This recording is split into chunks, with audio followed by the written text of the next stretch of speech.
Hello, I am Bob the Booker and welcome to my channel. Today, continuing on with the book Longlist, I am talking about Nightcrawling by Leila Mottley. And this book attracted quite a lot of attention for when it was longlisted, partly because this is probably, I think, the youngest, I think it was, author ever to be longlisted.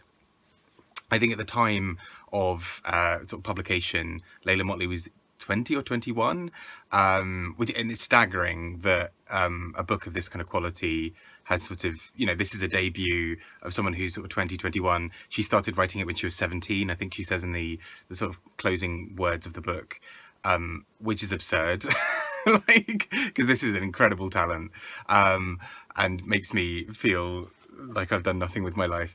And it's also sort of worth noting, Ruth Ozeki, the author, was her writing teacher as well, which is rather lovely as a sort of comparison point. I'm going to be talking a bit about some spoilers later, but I will announce before that comes. But the first part should be without spoilers, and feel free to log off, or to click off of this before the spoiler bit if you need to as well. But with that, let's get started. So I really enjoyed this book, and again, I realise I'm saying this about so many of the long list, but it's a good book. Not perfect, but we'll talk a bit about that. This book overall is focused on a young woman who in many ways has dealt many difficult hands.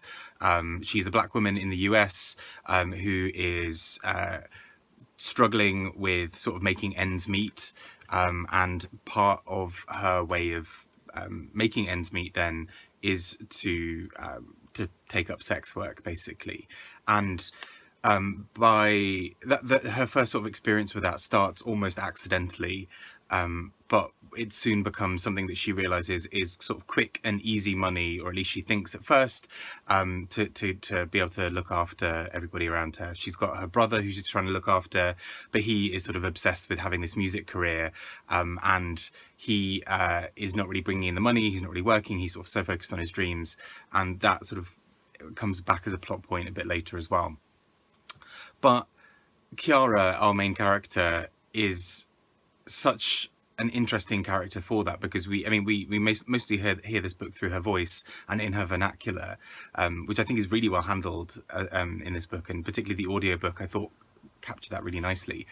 But what then happens is the sex work that she's doing starts to really complicate matters when we start looking at justice and the law. So for example, she as many sex workers face, she's at risk of being pulled over by the police or of being stopped. So not only the sort of potential violence inherent in some of the work that she's doing, but also some of the state violence, essentially, of what might happen if a police officer catches her.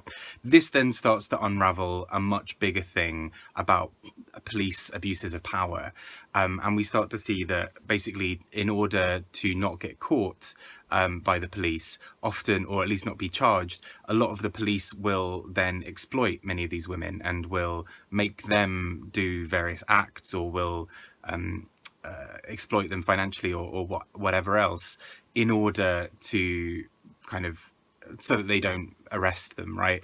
And that trade-off, as our protagonist Kiara finds, is particularly difficult, because that really puts them that really puts her in a situation where she's got to choose between doing some really quite horrible things, often not for money but just to stop police protection, or the opposite, be arrested and suddenly end up in all kinds of worlds of trouble, and not be able to provide for her family. But what then obviously then starts to come up is what happens when that's pushed to the absolute edge. And after some, this is pre-spoilers, but what then starts to happen is that she wants to seek justice, and it's that seeking justice that seems to really destroy almost everything else that's going on around her. And with that note, I'm going to go into the spoilers in just a sec, but I will just say before for anybody who needs to leave at that point, I think this book is well worth checking out. I'm really intrigued to see what she's going to do with future novels as well, because I think there's I realise it sounds really patronising to say so much promise here, because clearly she's a very talented writer, but I also just think I can see that in future books she's going to be unstoppable. For this, I think there were some things that didn't always fully work for me. Overall, still a really solid 4 stars. I still think this is a brilliant book, yeah, I think a really clever book that's well worth your time, and particularly if you can get hold of the audiobook, I think that's worth it as well. And with that, I'm going to go into some spoilers. So, as I mentioned, with the spoiler curtain down here, she starts to seek justice, and the way that she starts to seek justice is to basically try to appeal some of the sort of arrests and sort of things that are up against her, but also to press charges essentially against the police force for what they have put her through.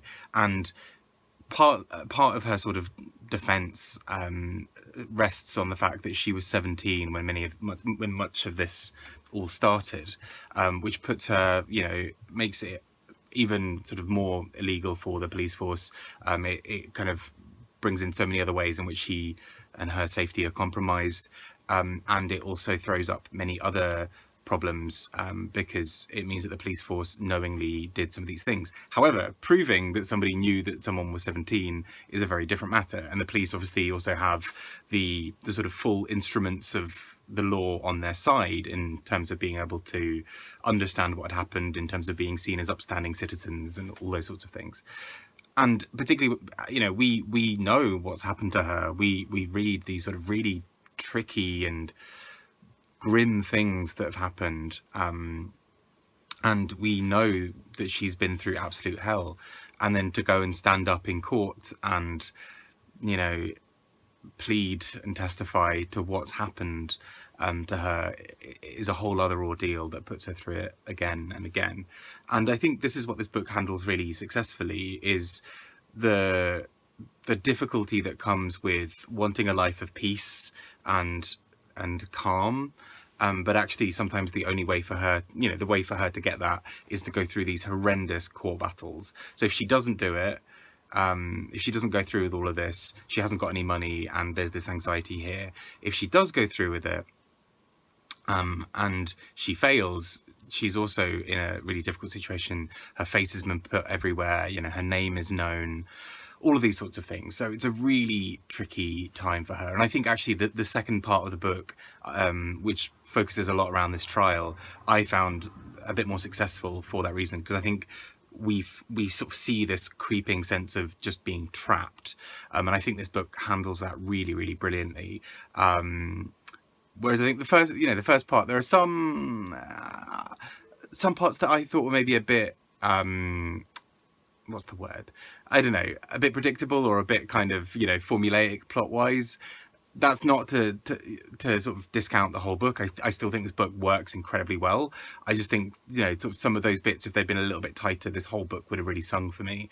But regardless, this book, particularly this trial scene at the end, I found so powerful because of how hopeless this feels. We're watching a young black woman who's poor, who has been working as a sex worker, and we're seeing her up against the state apparatus of the police force, and we're seeing how that does not work in her favour. She does not have the resources to combat it in quite the same way, and the police force are kind of sticking together and looking after their own. And I read it quite close in time to Percival Everett's The Trees, also on the long list. And in some ways, these two books sit quite comfortably together, I think, because they both talk about this sort of state apparatus and justice and what that really looks like, particularly for people of colour in the US. And so it's such a tricky and difficult situation, and I thought was just so interesting and powerful. Anyway, that's quite a long ramble about this book. I think it's well worth being on this long list. I would be a little bit surprised in some ways if it makes it to the short list, but I wouldn't be mad about it. I'd love to hear your thoughts, yeah, please do leave spoiler-free comments below. I'd love to hear them. I've been Bob, talking about this book. Take care and speak soon. Bye bye.